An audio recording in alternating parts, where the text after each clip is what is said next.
all time. It's only the one, bro.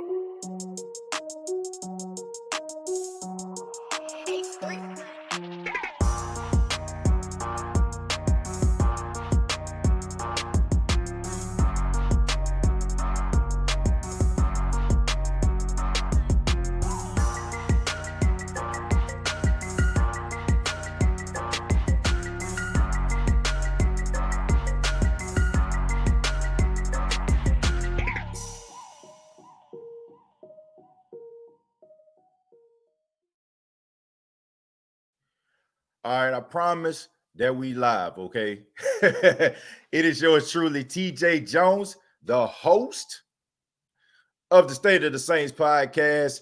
And thank you very much for checking out the State of the Saints podcast. I really do appreciate it. Thank you all for tuning in on this edition. We're going to be talking about some of the top three or some of the best New Orleans Saints so far. Okay, it's been 5 games that the New Orleans Saints have played here in the 2020 season, and they have been some guys that have stood out. Okay, I mean, despite the offense sputtering a little bit, the defense, we all know about that. But there are some guys that kind of been stepping it up and doing a really good job. We're going to be talking about them, but I want to say thank you very much for spending your Friday night with yours truly. Thank you so much for that. Okay. I want to give a special shout out to everybody in the chat. And if this is your first time checking out the State of the Saints podcast, hopefully it will not be your last. All right. But 5 games, once again, have been played. And the New Orleans Saints have got some guys that have really been stepping it up. All right. They've really been stepping up. They've really been doing their thing. And I think, in the process, I think we need to acknowledge those guys because, we acknowledge guys when they're not doing a good job, right? We know the guys that are not stepping up. We know the guys that are not doing such a good job. And, we talk about those people ad nauseum. But it's time for us to start congratulating some of these guys that have really helped this team be the number 1 team in the NFC South right now. So I want to give a special shout out to everybody in the chat. Special shout out to Tyra, your boy Jay, Candace, Mr. Pops 3000, Chemo, Mike.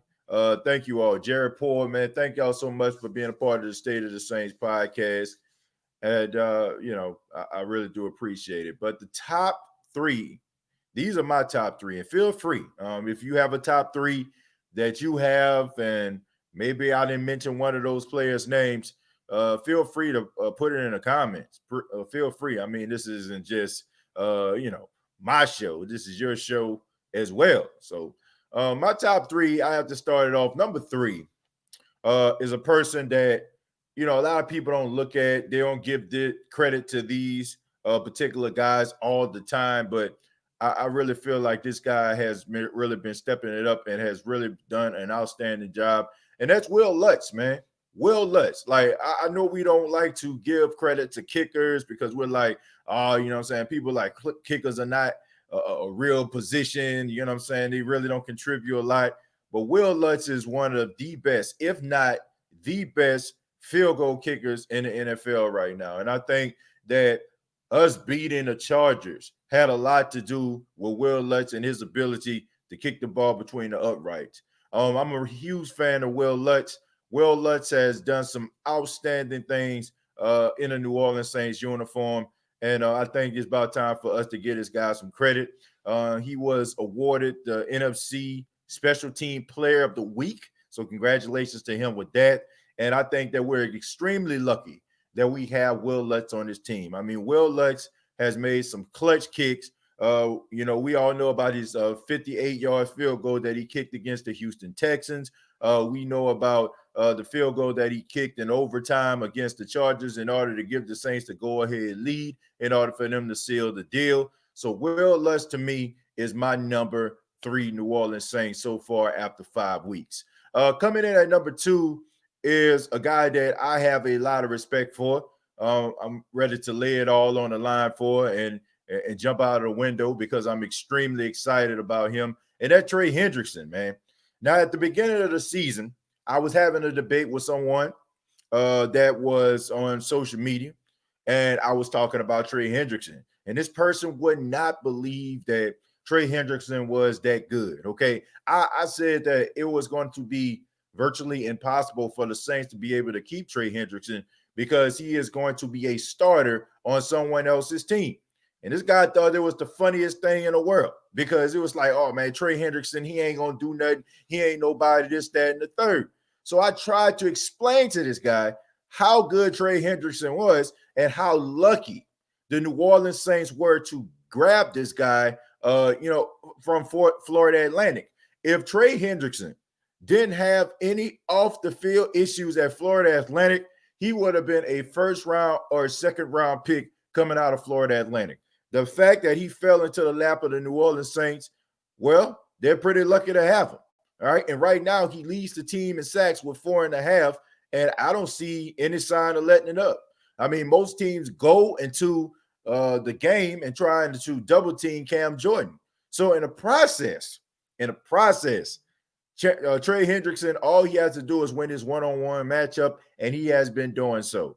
The same one-on-one matchup that I expected somebody like, I don't know, Jadeveon Clowney to have or win when he was in a Houston Texans uniform because he had J.J. Watt on the opposite side and he never got double-digit sacks, and all the people out there were upset because Jadeveon Clowney didn't end up going to the Saints. Well, my question is to you is, how many sacks do Jadeveon Clowney have and how many sacks Trey Hendrickson have, right? Trey Hendrickson has 4.5 and Jadeveon Clowney has goose egg, zip, zilch, nada. So Trey Hendrickson to me is a really good football player. He's a guy that I feel like is going to be one of those Jared Allen type guys. And some of you probably don't know who Jared Allen is, but y'all know he is the highlight of his career is when he played for the Minnesota Vikings. I'll look at Trey Hendrickson in that same regard. I can see Trey Hendrickson having 15 sacks. I can see Trey Hendrickson going to a team that has struggles in the pass rush and going out there being the face of the defense. All right. I'm just being honest with you. All right. Because like I said, I don't see the Saints keeping this guy. But Trey Hendrickson to me is my number 2 New Orleans Saint who has been doing an outstanding job so far. And number 1, coming in at number 1 is a surprise to absolutely nobody, Alvin Kamara. Excuse me. Alvin Kamara is the best right now, okay? Not only is Alvin Kamara the best on the Saints team, I feel like Alvin Kamara is the best in the NFL right now, okay? Look, I understand that the quarterback is the sexiest position, so you're always going to try to find a way to ease a quarterback in there somewhere. You're going to talk about Russell Wilson, who I like a lot, and he deserves all the credit in the world. I'm happy that he finally getting the attention that he deserves.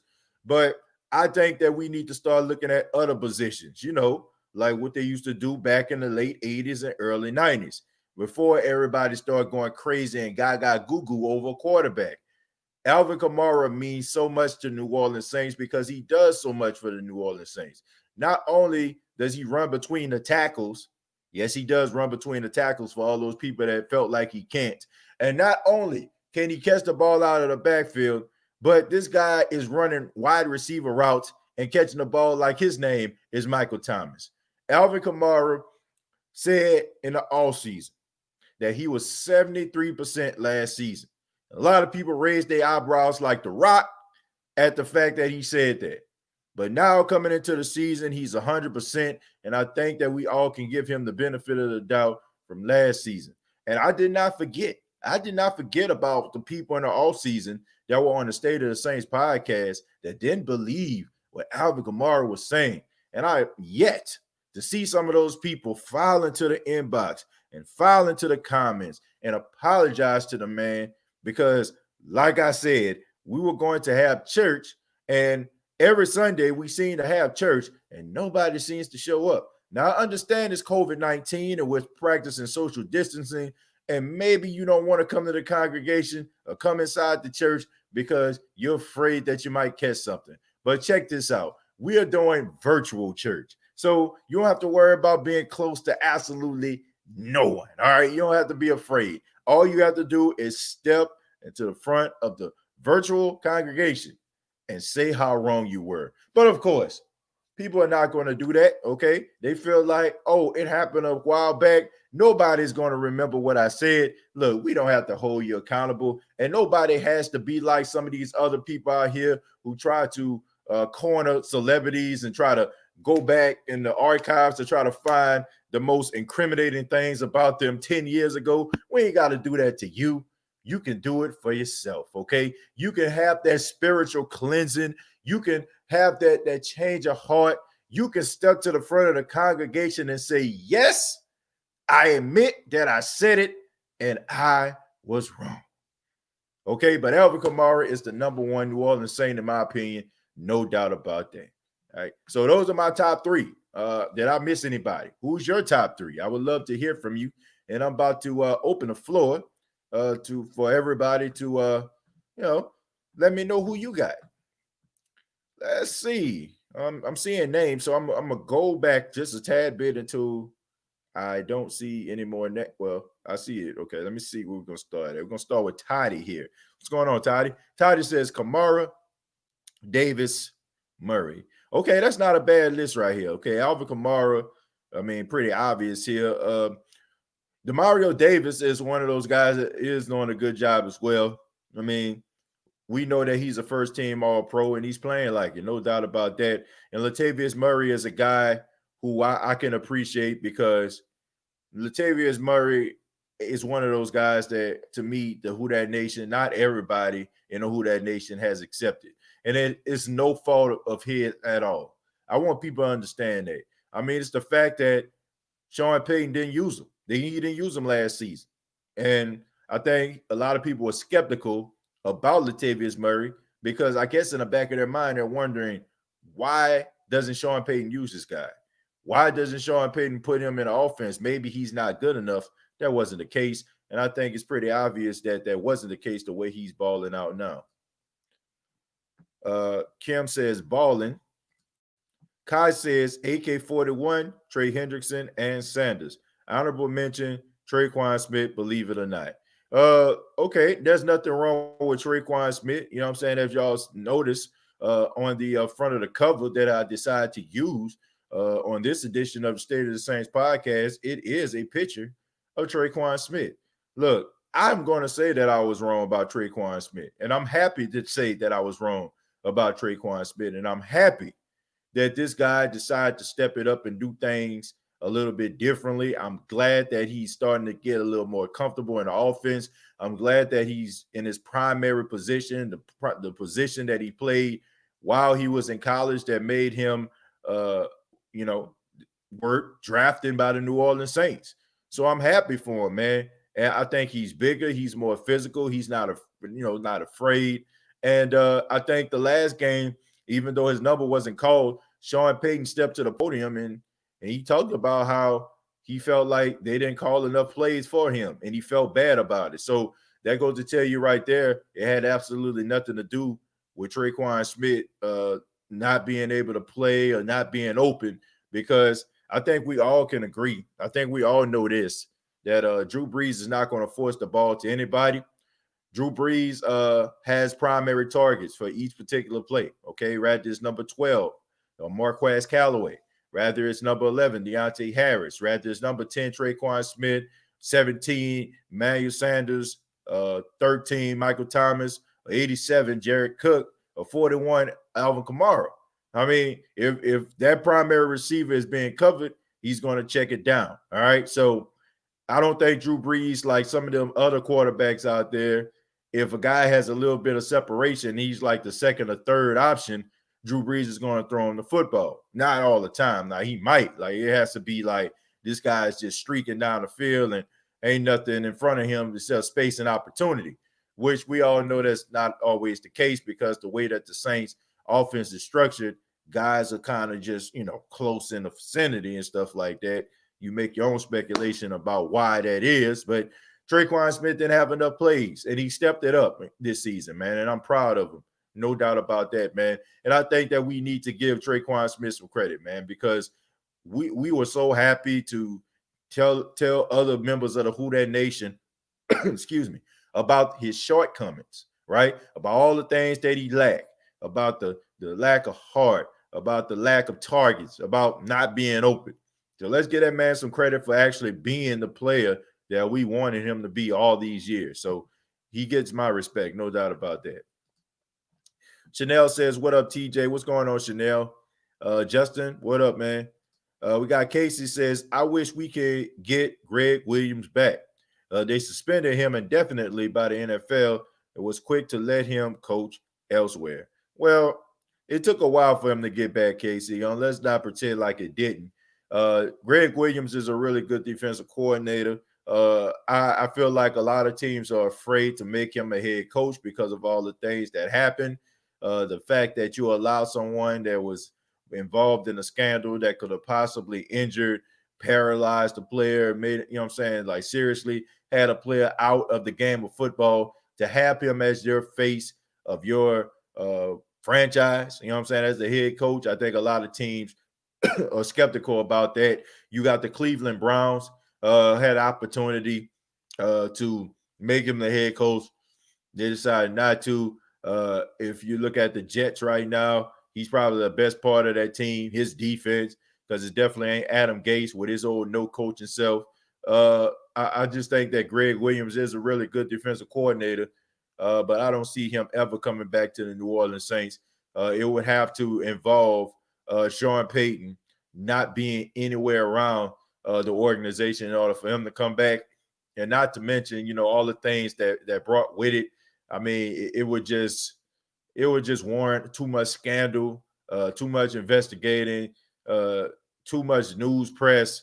And we all know that the New Orleans Saints, I know for the last couple of weeks they've been in a media cycle and stuff like that because of Michael Thomas, but we all know how unconventional that is. So as much as I like Greg Williams as a defensive coordinator, I don't feel like it would ever happen him coaching in any capacity for the New Orleans Saints organization. Ren says Kamara and Sanders, and on defense, Trey Hendrickson is balling out. Yeah, I mean, everybody, you're the second person, Ren, that I see with Emmanuel Sanders. I'll say for the last couple weeks, it has been Emmanuel Sanders. You can tell the chemistry between he and Drew Brees is off the charts right now. Drew Brees is starting to trust him, and Emmanuel Sanders is giving him reason to. Emmanuel Sanders is catching everything that Drew Brees throws at him. And that's how you get the trust of your quarterback. The fact that he can trust you when he throws the ball to you, you're going to catch it, you're going to come down with it. Now, Emmanuel Sanders was put in some tight spots. I remember one pass in particular, Drew Brees threw over the middle. And it was between like three defenders. And Emmanuel Sanders ended up catching that ball. He could have easily made a business decision and say, man, I got a guy behind me, I got a guy on the side of me, I got a guy in front of me. Now, these guys can tattoo me because I'm only like 170, 180 pounds soaking wet.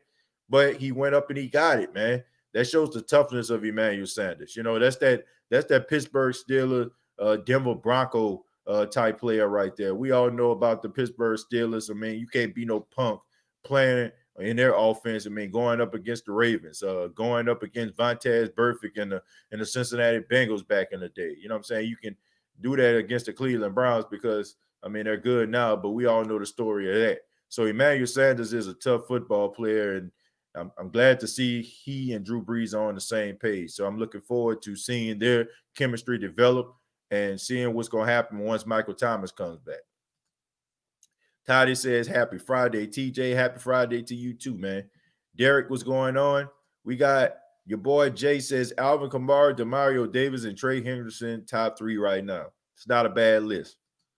Trey, AK, and Sanders. That's not a bad list, Kim. A lot of people saying Trey Hendrickson. I think everybody pretty much in agreement with Alvin Kamara.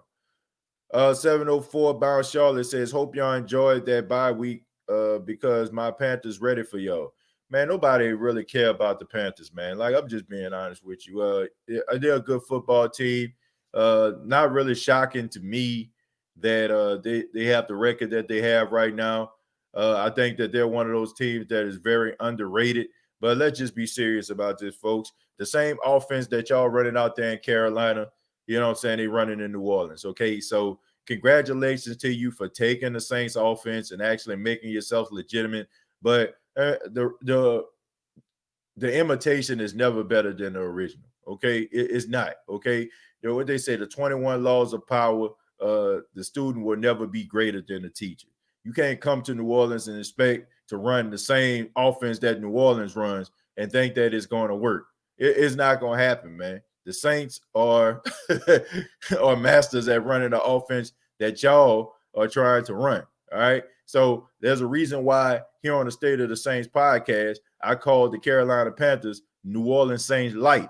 All right. You got New Orleans Saints quarterback. You got some of the New Orleans Saints personnel, the offensive coordinator, former New Orleans Saints personnel guy. All right. And not to mention you got little sprinkles of New Orleans Saints all over that team. So let's slow your roll right there. I understand Robbie Anderson is acting a fool, and DJ Moore is living up to his potential, and Curtis Samuel doing his thing. And I know there's a lot of excitement because they're doing it without Christian McCaffrey, and Mike Davis is doing a good job. But come on, man. We ready. No doubt about that. We ready. And not to mention, y'all still have a lot of young players on that team. So don't think that Drew Brees, just like he did with the Chargers, won't carve up that young secondary. So look, good luck. And I don't have anything against Carolina. You know what I'm saying? Like I said, I'm glad that Teddy Bridgewater is getting success, but we're not scared of y'all, man. We're definitely not. Like, I get it. You know what I'm saying? Like, you look at, like, the Tampa fans that then came through the spot. They come on here and they talk about how we run the South and how everybody in the South and the NFL scared of them, only for them to get beat down by the Chicago Bears. Come on, man. Like I said, the imitation will never be greater than the original. I'm glad O-line and Breeze are on the same page. Yeah, I mean, offensive line has been really good this season. I mean, you have to admit. I mean, there's last season around this time, man, I mean, it was like holding calls left and right. They're a little bit more disciplined this season, and not to mention on the running game. The running offensive blocking has been outstanding. So I'm glad that they're on the same page, and I'm just going to say it, man. I feel like Nick Easton at this time is better than Andrews Pete. And you can put your own little spin on it as to why that can happen. Maybe it's because Andrews Pete is still dealing with injury and Nick Easton is a little bit more healthy. But I don't know, man. That's a good offensive line the Saints have, no doubt about that. Sanders is a solid vet. We're going to need him down the stretch. Who that? Yeah, we definitely are. My top three Saints this season is Sanders, Kamara, and Hendrickson. Jerry, that's about the same as everybody else, man. I mean, I'm seeing Sanders, I'm seeing Davis. I mean, it's like, you know, I'm seeing two of the same people, Hendrickson and Kamara, and it might be a different person when it comes to a third. But I mean, I think we're all in agreement. Trey Hendrickson and Alvin Kamara has been outstanding. But I'm gonna show respect to Will Lutz, man. That's my guy. I'm confident the offense is going to only get better and we move forward. Like the rookie Callaway, he looked pretty good this past week. Yeah, man, Marquez Callaway did a really good job filling in for Deontay Harris, who y'all see behind me on the screen, guy that I got a lot of respect for as well. Marquez Callaway, it seems like the Saints really want him to be a part of the offense. I mean, he was running the ball back on special teams. And his number was called a couple of times. I think he had about 3 or 4 catches for about 34 yards. So it's not real big numbers or anything like that. But the fact that he was actually targeted in the game, and we all know if your name isn't Michael Thomas, Jared Cook, Alvin Kamara, you can easily get lost in this offense. I mean, how many times we seen Krishan Hogan playing a game, don't get no targets? How many times we seen Lil Jordan Humphreys playing a game and don't get no targets? How many times we seen Austin Carr playing a game and don't get any targets? So the fact that he's actually being targeted at any time of the game really shows that they have high expectations for this guy. Ren says we have one of the worst secondaries in the league. Our front seven holding it down, but the back end scares me. We don't have one. We have the worst. I will say that. We have the worst secondary in football. I don't mind saying that. I say it to anybody. I will go up against anybody to debate that. There is no team that I feel like that offenses can get the ball down the field with more easy than they can on the Saints secondary. And I'm just kind of sick of it, man. I'm tired of watching this. I'm tired of sitting up here talking about these type of things. But this secondary continuously becomes the Achilles heel of the New Orleans Saints and stopping them from reaching their full potential. Look, I feel like the New Orleans Saints at this stage, when you look at Drew Brees, you look at the offense sputtering, especially to start games, and they're becoming a second half team. I feel like the defense is really important. All right. I mean, you look at back in the day, 2015, I always like to bring this up, the Denver Broncos. I mean, it was one of those situations where you had an aging quarterback that didn't have the same abilities he once had that made him a household name and a future Hall of Famer. But then you had a defense that was straight up lights out. You had Von Miller. You had, you had DeMarcus Ware. You had Chris Harris Jr. You had Aqib Talib. And you had a defense that can make stops, okay? And if the offense isn't doing anything, they can go out there and win those 10-7 games. They can go out there and win those 6-3 games, But the Saints don't have that. The Saints don't have a team where if Drew Brees lacks or the offense slacks off, the defense will be able to pick up the slack and them to win an ugly game. Now, I will say this, and I think we need to give them credit for this. They did stop Justin Herbert in the second half. I think they only scored like 10 points, if I'm not mistaken, in the second half. So Justin Herbert did most of his damage in the first half. So they did make those adjustments. The Saints are a good second half team. I want the Saints defense to complete an entire game.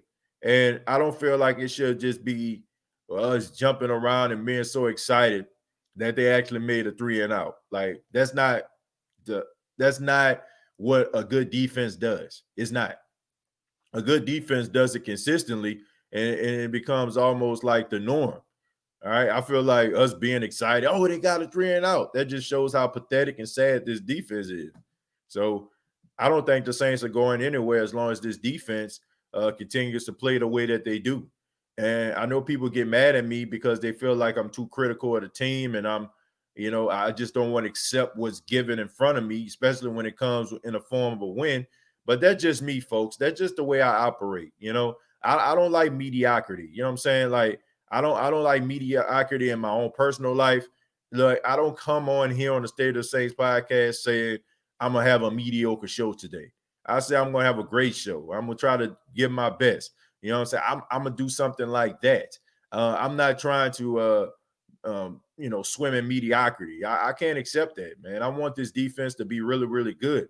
And I'm comfortable with saying this. If the Saints defense don't straighten up, if it doesn't improve, I think we're just setting ourselves up for more heartbreak down the line. And they might weather the storm and go to the playoffs. They even might win a division again. But it's not going to get us anywhere. We're just going to be in the same spot, being mad, ready to curse out the world because the New Orleans Saints have let us down yet again because the defense couldn't make a stop in a crucial part of the game. So they got to get it together. They got to get it together. I know we don't want to hear that. I know we don't want to address that, especially when it comes in the form of a win, because for some apparent reason, by some Saints fans, winning just erases everything that you see through 4 quarters of football, as long as the Saints have, I guess, like more points than the other team, but I'm just not wired that way. Maybe one day I will be, but I think if I ever come to that point, I think it's time for me to cancel the State of the Saints podcast because that means that my passion is no longer there. Allen and Glenn both are hot garbage. Dennis Allen is the worst defensive coordinator and needs to get fired. We got to play defense consistently every week. I mean, Ren, you hit the nail on the head. I say it all the time. You shouldn't congratulate your kid for putting the trash out if that's their chore, right? If the chore that you designated to them was to put the trash out, you shouldn't have to stand up and give them a standing ovation every time they decide to grab the Glad bag and head through the garage to go put it in the trash can and pull the trash out to the curb. Okay, no, it's expected of you, right? On Wednesday and Saturday, I guess those are still the same times that garbage men come through in New Orleans. But you expect that of them, right? It's their job, it's what they're supposed to do.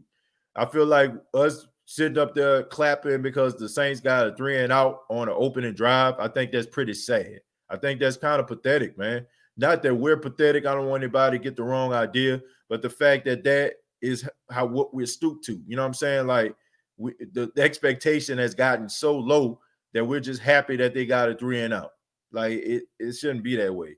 Good defenses get 3-and-outs consistently, and their fan base don't have to worry about what type of defense they're going to bring on the field. You may not like the Chicago Bears, and we have to play them in a couple of weeks, but one thing is for certain. You know you're going to get a good defensive performance out of Chicago Bears. And if you don't get a good defensive performance out of Chicago Bears, you're wondering to yourself, what the hell is wrong with the Bears? The same way with the Ravens, the same way with the Steelers. You don't feel that way with the Saints, okay? I mean, if the Saints have a good defensive performance, it's amplified like 20 times because we don't expect it. I want us to get to a point where we expect greatness from our defense, and it is a part of the norm. And as long as we continue to have these same issues, I'm going to be screaming from the mountaintops and criticizing this defense because I'm not impressed.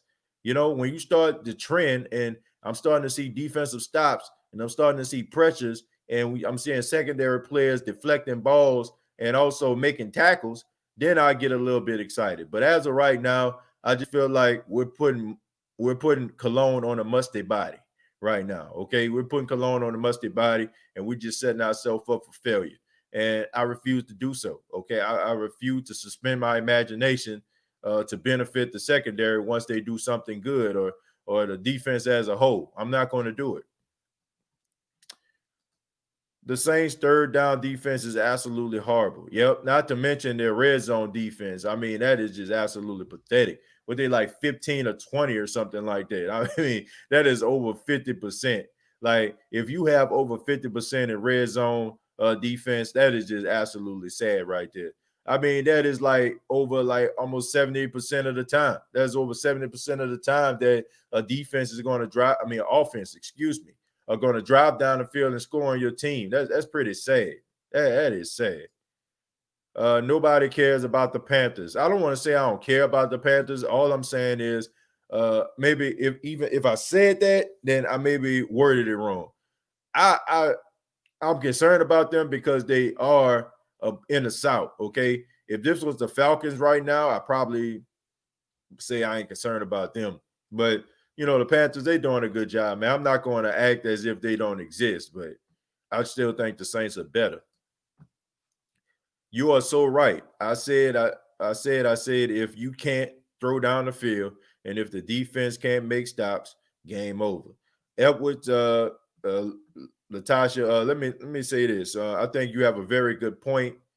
I just think that the ability to throw the ball downfield, it keeps the defense guessing.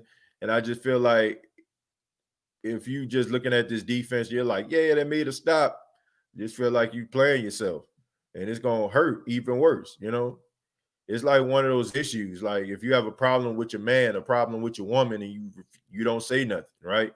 You don't say nothing, you don't address it, it's going to bottle up. And eventually when they do something, it's really going to affect you because you probably should have said something about it in the first place, but you didn't. You allowed it to continue to linger on.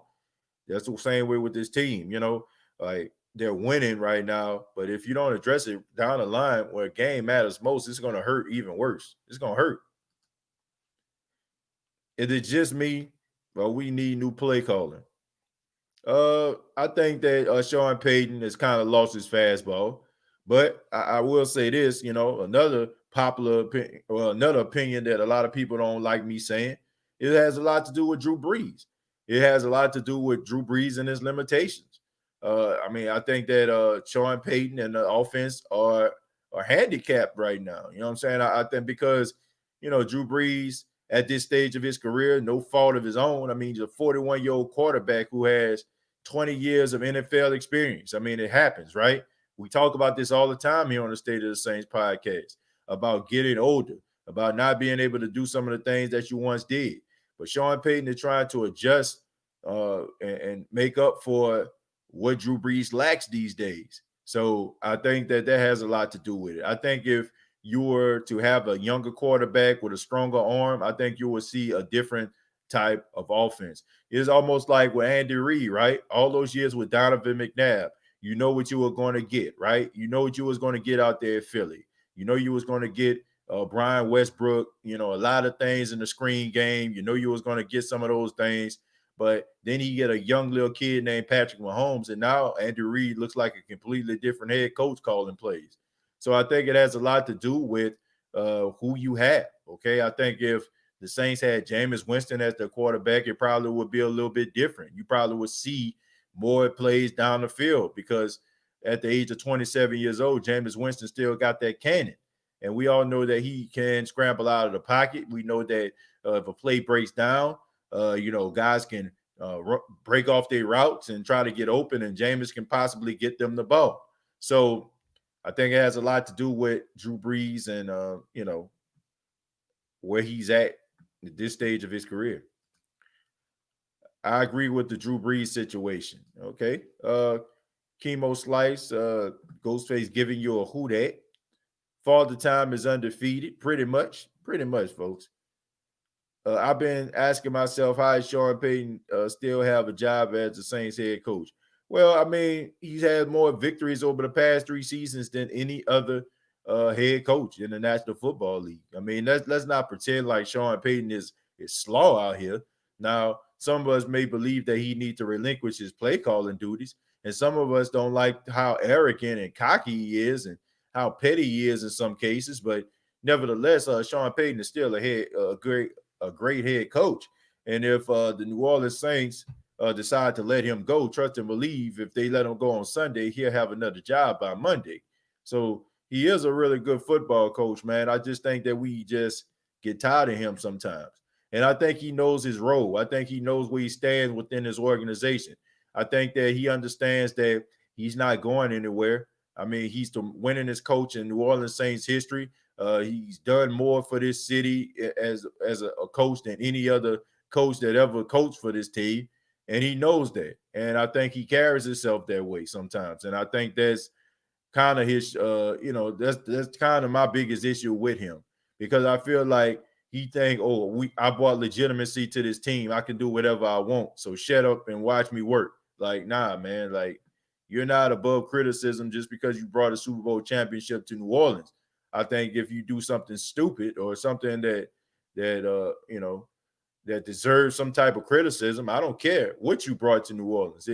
I'm going to say something about it.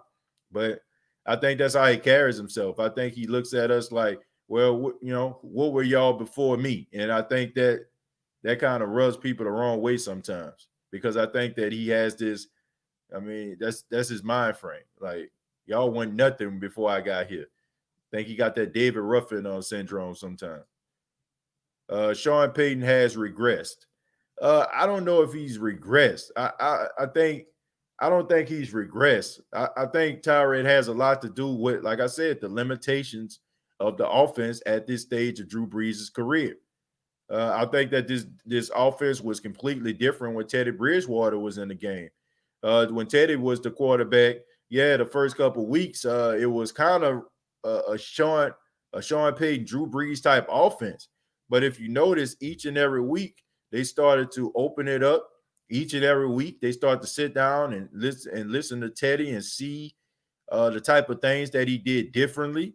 And the playbook got opened up, and Teddy Bridgewater became more and more polished and more confident. So I just think that it would be different if Drew Brees wasn't here. And I'm not saying that I'm ready for Drew Brees to go. I'm kicking Drew Brees out of the door. It's just what it is, folks. Drew Brees doesn't have like certain abilities anymore that when he was in his prime. And I think that's something that we need to accept.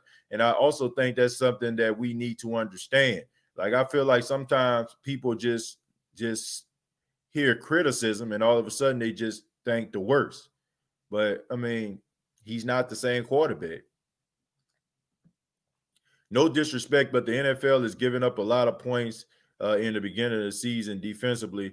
No one looks good early. Peanut, that's a good point. I will say that nobody's defense is looking good.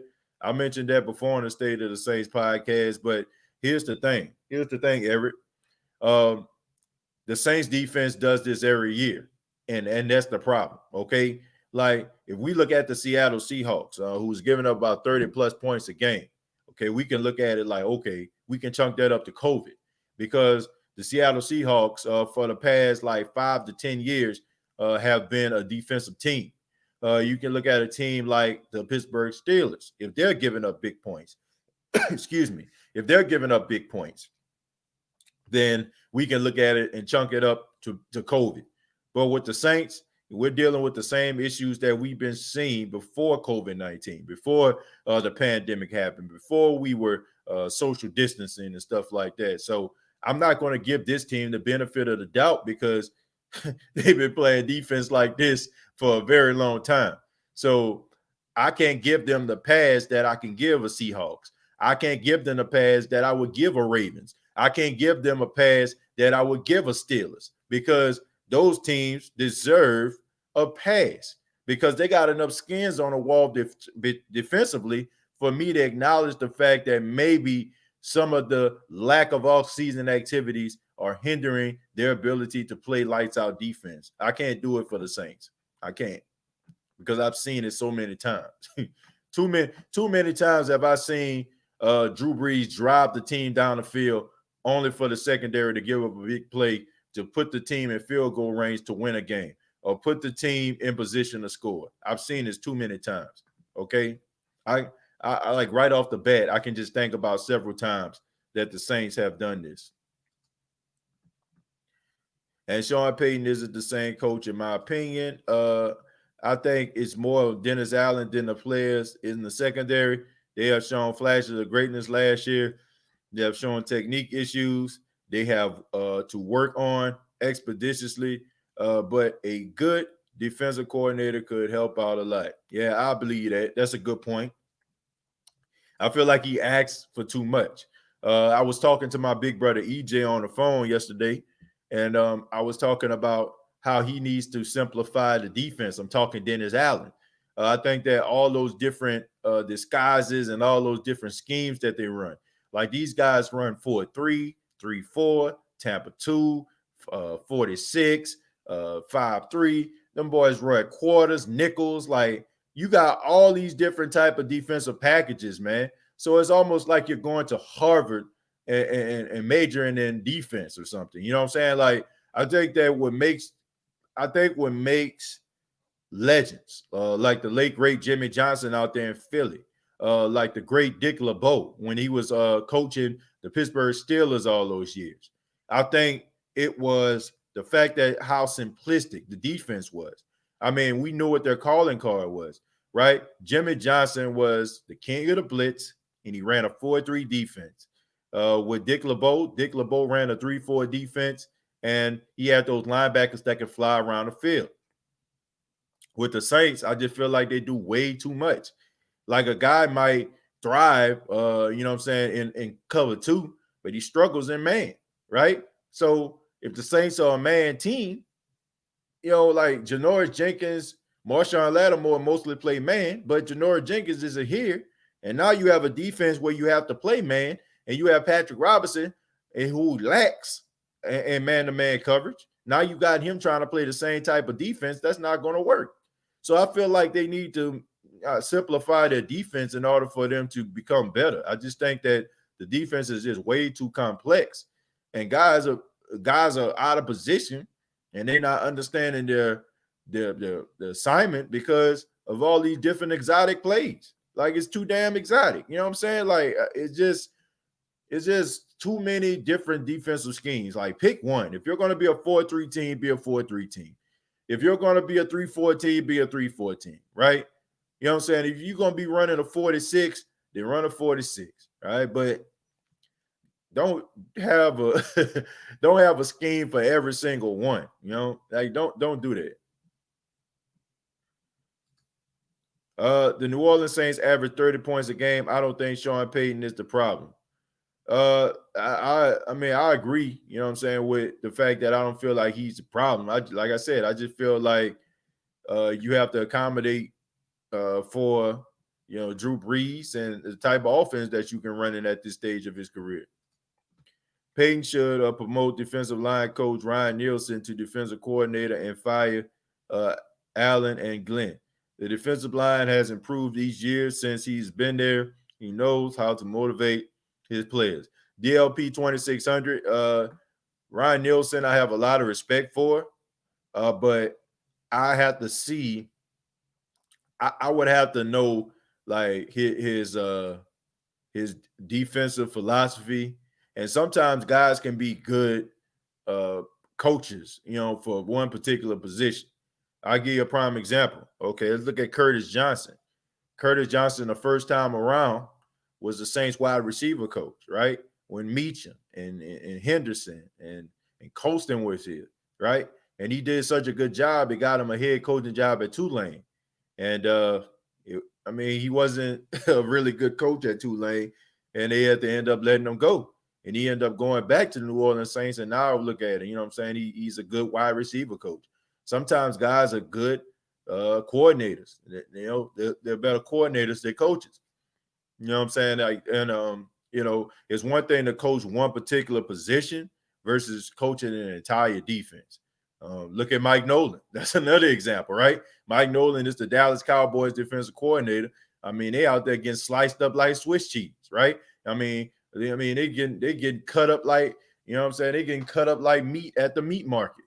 But if you looked at Mike Nolan as the linebackers coach of the Saints, I mean, the linebackers was probably the brightest spot on the Saints team, which I'm pretty sure he's going to get fired by Dallas so he can come on right back, man. We love Mike Nolan, man. Come on back to the Saints.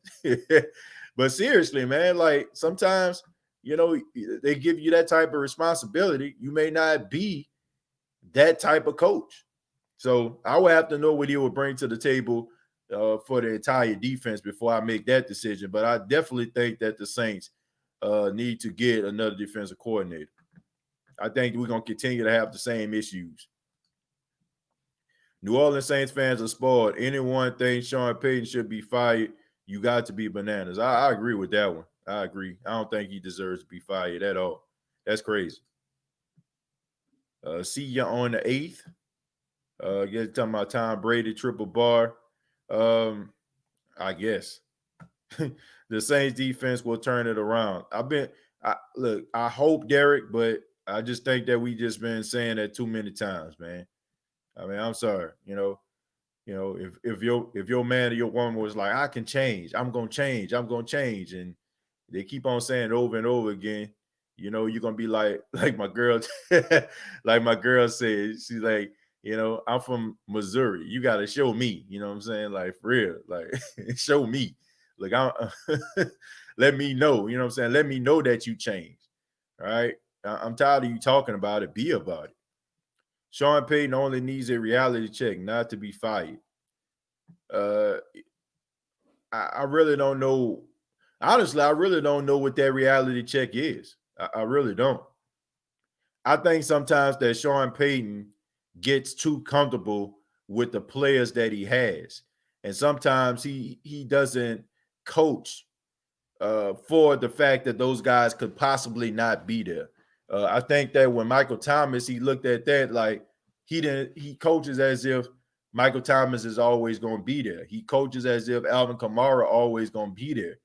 That is why I think anybody that criticizes Sean Payton as a coach, I think that you need to look at when Drew Brees went down and Teddy Bridgewater came in. To me, I feel like that was some of the best coaching Sean Payton did in a long time. Because I think sometimes like we get so used to him and Drew Brees, and the bar is just so high that we let a lot of things go.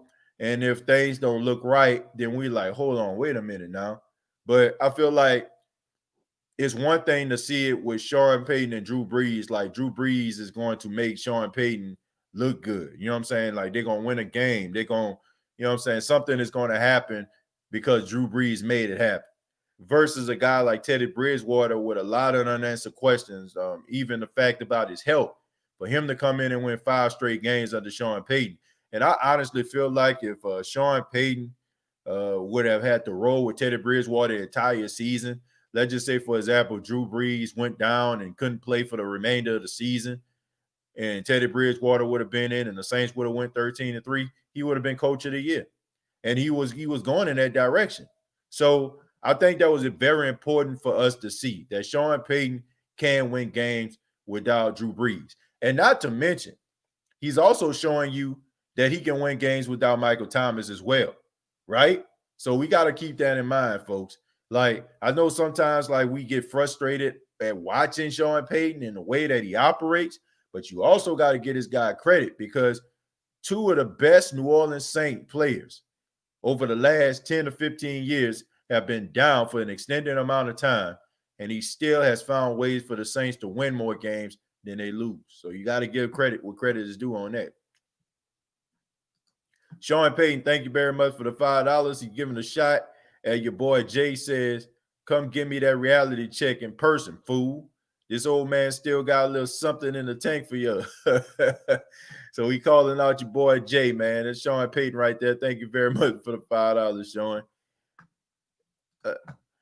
Jordan says, yeah, the secondary never look for the ball and get beat deep consistently. I mean, that's my point, Jordan. I mean, that is a fact. And that's something that as a Saints fan, I get tired of watching.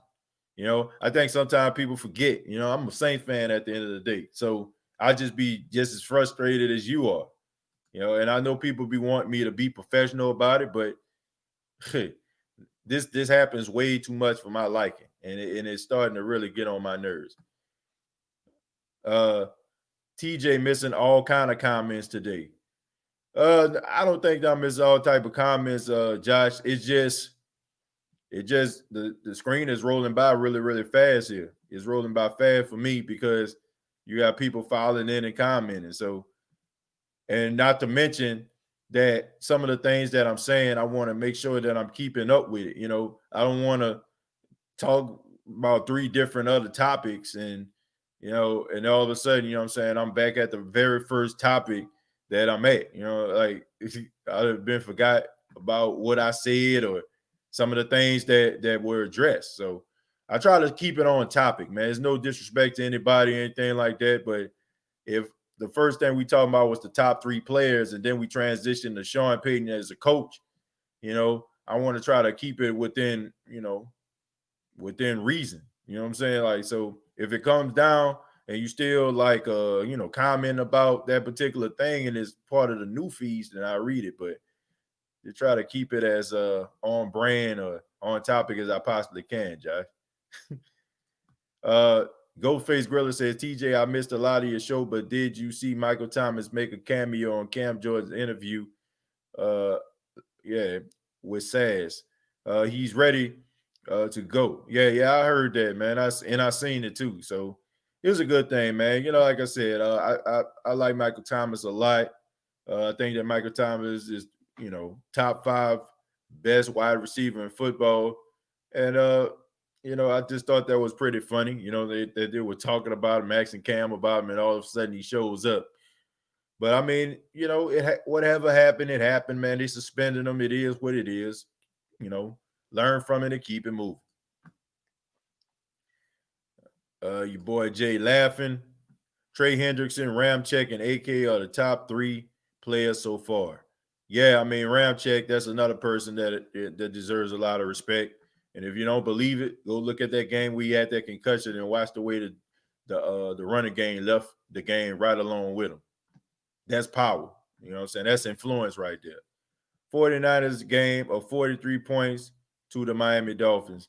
Come on, Peanut, man. Let's not pretend like the San Francisco. I know we don't like the 49ers, but let's not pretend like these guys aren't missing 2 of their best pass rushers in Solomon Thomas and Nick Bosa for the remainder of the season. And let's not act like Jimmy Garoppolo hasn't been dealing with a high ankle sprain and they've been going between C.J. Beathard and Nick Mullins. Like, look, I get it. You know what I'm saying? Like, we don't like the 49ers and, you know, but come on, man. They're dealing with a lot of things out there. I'm not going to even pretend like they not. All right, and not to mention, you know what I'm saying, the Miami Dolphins, we all know I'm about to say Larry Fitzgerald. How about this? Ryan Fitzpatrick. Ryan Fitzpatrick, we all know he can get hot. Okay. We know he can get hot. We seen this. I mean, this whole State of the Saints podcast was built on Ryan Fitzpatrick. Okay. Ryan Fitzpatrick, like anybody that criticizes Ryan Fitzpatrick or the Miami Dolphins, I mean, you ought to thank Ryan Fitzpatrick, because Ryan Fitzpatrick is the reason why the State of the Saints podcast exists. Because week one, when he was the quarterback of the Tampa Bay Buccaneers and he came into the Superdome and beat the Saints, that was the reason why this show existed, because I was so upset that Ryan Fitzpatrick brought the Tampa Bay Buccaneers into the Superdome and beat them week one. So I know about Ryan Fitzpatrick. Fitzmagic is not just a little catchy slogan. It's an actual thing. That guy can get hot and he hard to stop. Matt Ryan will be a 49er next year. He might end up a Dallas Cowboy, one or the other. Cornerbacks and safeties stay flat-footed and never locate the ball. They all on Aaron Glenn coaching. Yeah, that's definitely his fault. I mean, it's becoming a trend here. Blew that nation. LOL, keep pounding. Look, y'all had 2 opportunities at the Super Bowl and y'all haven't won either one of them. So let's not talk about blew that. If anybody blew that, how y'all go 15-1 and don't win a Super Bowl? Okay, let's come on, man. Stop it. If we talking about blew that, all right, y'all had 2 opportunities, 2 cracks at it. 2 cracks at the Super Bowl and y'all didn't win either one of them. So I wouldn't be around here throwing a term blew that around. Michael Thomas is number 1. He didn't get suspended, TJ. He was fine. Okay. All right. Derek, I mean, I don't, but why did he miss the game then? You know, then they say he missed the game because he hit CJ Gardner-Johnson. So, I mean, I don't know. Maybe I'm wrong. Maybe that wasn't right. Alvin Kamara carrying the Saints, though. Yeah, he doing a really good job, man. But I don't want to just say it's him, man. They got a lot of people out there doing a really good job. You know, Alvin Kamara just standing out because he's doing some dynamic things. Rookie 12 showed up last week. He a stud. Yeah, Marquez Callaway did a really good job, no doubt about that. Got to run the ball more. Breeze has been reduced to a game manager. I guess you can say that. But, I mean, I can't really call him a game manager. I won't call Drew a game manager because game managers don't win games like that. Game managers lose games against the Chargers, okay? I mean, Drew Brees is more than a game manager. He's more than that. I won't say that about him. Is his arm strength diminished? Yes. Is he the same quarterback he was in his 20s? No. But I won't say that he's a game manager because game managers, they can't get into shootouts, and they definitely can't bring their team back from 17 to 20 points, all right? So you're more than that if you can do that. What about keeping Glenn since he gives the secondary confidence in bringing a better D coordinator that can groom him to teach better technique? Well, if you want to do something like that, Mr. Pops 3000, that's fine. But I do know some of the defensive coordinators, if you bring new guys in, he's going to want some of his guys. So if he's watching tape and he's watching the secondary that is, coordinated and coached by Aaron Glenn, not turn their head around over and over again, what do you think he's going to do? He's going to be like, well, maybe we need to go in a different direction with that as well. So if you want to look at it as a project, you're really sticking your neck out there because you only got so much time in order for you to turn around a defense, right? So you want to make sure that you put the best pieces in place, best coaching staff in place in order to make that transition happen, because as soon as you sign a dotted line, as soon as the ink dry, you're on the clock. So you don't have no time to be wasting trying to figure Aaron Glenn out and try to save his career, because you got at that particular time, you got to be trying to save your own career. So that's my personal opinion about that. Guys want to bring in their own guys that are proven, and guys that if they feel like I'm going to get fired, I'm gonna go down with my guy. So I don't know if that will happen or not. But I think that whoever comes in, hopefully they bring somebody in. I like Aaron Glenn for what he brings to that secondary. I think that secondary plays with a lot of confidence, but his coaching is horrible. Fitzmagic, just like Lattimore, hot and cold. Here we go. Imagine if Dak went to the Saints, Drew Brees story 2.0. Yeah, man. I would think that Dak Prescott would be a really special quarterback. I have a lot of respect for Dak. And it's a doggone shame what the Dallas Cowboys did. It's rigged. You know that. I don't know that. I don't know if the Super Bowl rigged or not. I really don't. I don't know. Okay. I mean, I would hope that it's rigged the way that Cam Newton didn't even try to dive on the football. You know what I'm saying? Like he just stepped away from the football and allowed the Denver Broncos to get it. And I would hope that it's rigged the way that the Atlanta Falcons gave up that 25-point lead. I mean, I don't. I mean, it got to be rigged for those type of things to happen. You still going to do a show if COVID cancels the season? Yeah, of course. Josh, I mean, of course, man. Like even, I mean, y'all know I did shows like all off season. We made it very interesting. We had top tens and, we talked about some of the worst quarterbacks. So I'm always going to have content, man. I always got, I always got some content. I can make it interesting, but I hope that don't happen. Ray says if only defense can play as well as they do in the second half. Yeah. The halftime adjustments, I will say this. The halftime adjustments the defense make are really good. Like really, really good. But I just feel like the game plan they come into the game with sucks. What's happening, brother? I didn't know you were live. Yeah, I apologize about that, man. I mean, I was supposed to go live at 7:30. I'm gonna be real with y'all, man. I fell asleep. Okay, I fell asleep. My son, he came and he laid on me, was laying on the couch, and I noticed he was tired. And what he does is he wants you to lay down next to him until he falls asleep. So y'all know how it is, man. If you have like a young kid, they try to pay attention to everything. So you can't like lay up there and be on your phone or something like that until he falls asleep, because that light on the cell phone going to distract him from trying to go to sleep. And then the next thing you know, you trying to, be up and you have things to do and you're trying to put him down. So I can't use my cell phone, and now you're just laying there in silence. And all of a sudden you just fall asleep. So I end up dozing off, man. So that's the reason why I had to change the time of the show. So originally I was supposed to go at 7:30, but I had to push it back, man, because I fell asleep. I'm just being real. The Bounty Gate. Let me see. The Bounty Gate, LOL, on y'all Super Bowl year. Okay, man. All right. Let me tell people how ridiculous this is. All right. You're saying the Bounty Gate was on the Super Bowl year. How is it? Think about this. All right. What's the role of a defensive player? What's the role of a defensive player? Let's look at a defensive end. Their job is to try to get close to the quarterback, to sack him, to stop the run. You know what I'm saying? Like that's their job, right? So this is my question.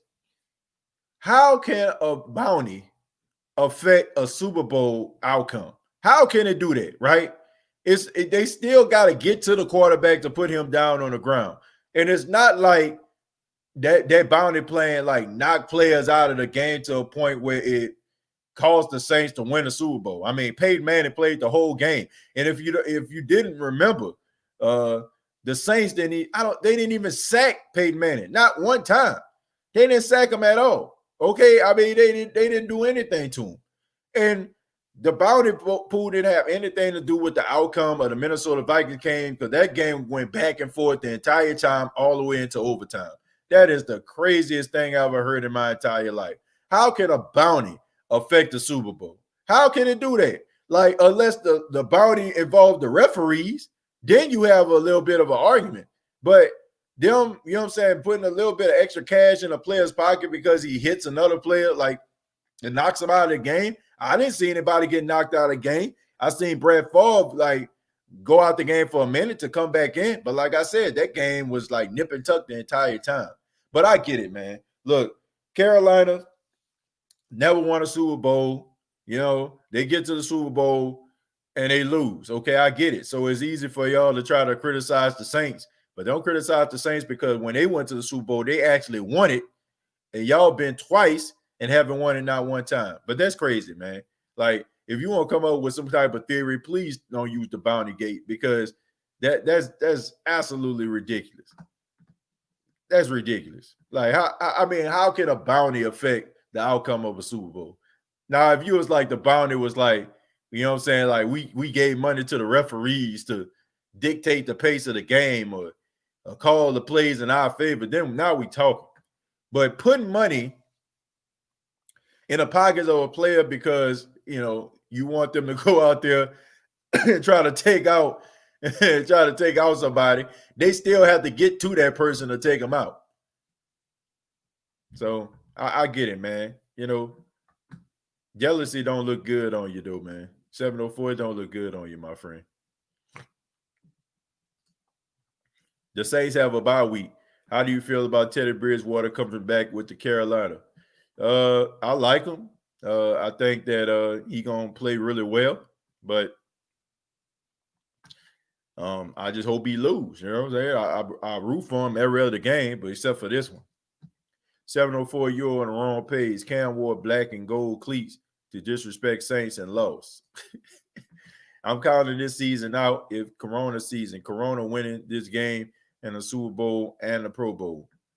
I'm not going to count this season out, man, because I feel like the NFL season is a little bit different from the college football season. Like college football collectively, I think it's hard for you to really play college football without all parties being involved, right? You know what I'm saying? Like the NFL, everybody's involved. Excuse me. College football, and I really don't know. Like if a team goes to the national championship, I really don't know if that's the best team in football. I mean, you got Pac-12 starting at a certain time, Big Ten starting at a certain time, SEC starting at a certain time. So it's different. The only reason Bountygate happened is because Roger Goodell was pissed because he couldn't trademark Who Dat and lost a lot of potential revenue for the league and himself. That's a good theory, J-Rock. But we know that the Bountygate scandal, I mean, it turns out to be, it wasn't even actually that. And he had to end up apologizing. And he was supposed to end up apologizing for Jonathan Vilma because he couldn't prove that Jonathan Vilma had anything to do with it. And not to mention Paul Tagliabue had to come in and bail them out. We need a bounty on the refs for real. The way to call the BS penalties on us is ridiculous. They are legitimate holding a grudge on the Payton. I agree with that. I do agree with that. The way that they officiate some of these Saints games, you know, it's ridiculous. Like I said, I think they officiate Saints games like a player that has a reputation of being a dirty player. I'm not jealous. We play y'all next week. Yeah, I know, but saying that is a bounty, come on, man. That's up there with the whole. That's up there with that whole. That's up there with that whole. The Saints, you know what I'm saying? Like they won a Super Bowl because of Katrina. Like that's the craziest thing I've ever heard. Like the Saints went to the NFC Championship game in 2006. If they went to the Super Bowl that year, then you might have an argument. But 4 years later, I mean, they went to the NFC Championship game a year after Katrina. That didn't make sense. But folks, I'm about to go ahead and get up out of here, man. But I want to say thank you all so much for tuning into the State of the Saints podcast. Subscribe to the YouTube channel, youtube.com. Search The State of the Saints podcast. Facebook.com. Search The State of the Saints podcast. And be sure to subscribe to the audio podcast on iTunes, Spotify, iHeartRadio, and Anchor FM. Thank you so much for your time. Hope everybody has a good Friday night.